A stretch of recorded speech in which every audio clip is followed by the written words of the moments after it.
জীবনে প্রথমবার আমি রাতের বেলা বিমানে উঠলাম। ঢাকা এয়ারপোর্টের সামনে এসে দেখি পানিতে সব ডুবে গেছে। তার মধ্যে আমরা এসেছি 1 ঘন্টা লেট করে। 2টা টিকিট কেটেছিলাম এত টাকা দিয়ে, কিন্তু ভাগ্যে না থাকলে কি সেটা আর আসে? ঢাকা শহরের সেই অদ্ভুত জ্যাম মানুষের জীবনটাকে অসহায় করে ফেলে। কি আর করার ছিল বলেন? রাত হয়ে গেল বিমানে উঠেই। আমরা সবাই ভাগ্যকে মেনে নিতে বাধ্য।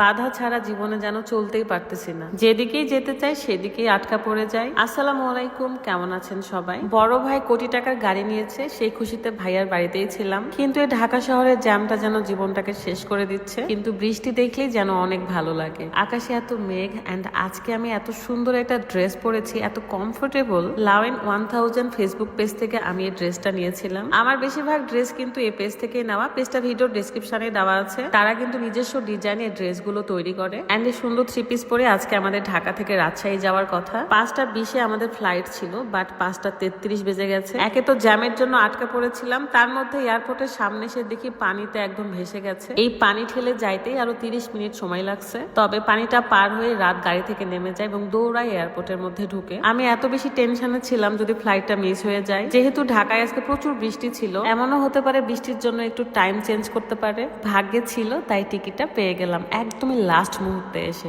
মানে এয়ারপোর্টে ঢোকার ঠিক 10 মিনিটের মধ্যে আমরা বিমানের কাছে আসছি। আমার তো অনেক মন খারাপ হচ্ছিল, আল্লাহর কাছে হাজার হাজার শুকরিয়া আদায় করতেছিলাম বৃষ্টি আমাদের এই ফ্লাইটটা মিস হতে দেয়নি। তবে বিমানটা ছাড়তে ছাড়তে প্রায় সন্ধ্যা পার হয়ে গিয়েছে, তাই এই প্রথমবার আমি রাতের বেলা একটা ফিল পেয়েছি। এত সুন্দর লাগছিল বাহিরের ওয়েদার, একে বৃষ্টি, তার মধ্যে সন্ধ্যা। একটু পরে তো বিমানের লাইট গুলো অফ করে দিয়েছে, আর মনে হচ্ছিল একটা পার্টিতে আছি আমি। এতদিন যে আমি ফ্লাইটে উঠেছি কিন্তু কখনো এত ভালো এনজয় করতে পারিনি। আমার আজকে ভীষণ ভালো লেগেছে। তবে আমাদের টাইম মিস হওয়াতে আমি প্রচন্ড ডিপ্রেশনে চলে গেছিলাম। আসলে ভাগ্যে যদি থাকে তাহলে যত কিছুই হয়ে যাক ঠিকই সেটা পাবো, আর যদি না থাকে তখন কিন্তু হাজার চাইলেও হয় না। আলহামদুলিল্লাহ সব কিছুর জন্য আমি ভীষণ খুশি ছিলাম। এত সুন্দর একটা ওয়েদার দেখতে পাবো, এত সুন্দর একটা দৃশ্য দেখবো কখনোই ভাবি নাই। ঢাকা শহরটা পুরো লাইটে জল জল জল জল করছিল। ওয়াও! তবে আমাদের রাজশাহী শহরটা কিন্তু বেশি সুন্দর লাগে উপর থেকে দেখতে। যাই হোক, এই দৃশ্যগুলো দেখছিলাম আর রাদের সাথে গল্প করতে করতে যাচ্ছিলাম। আমরা কিন্তু আর 2টা দিন পর আবারও কক্সবাজার যাব।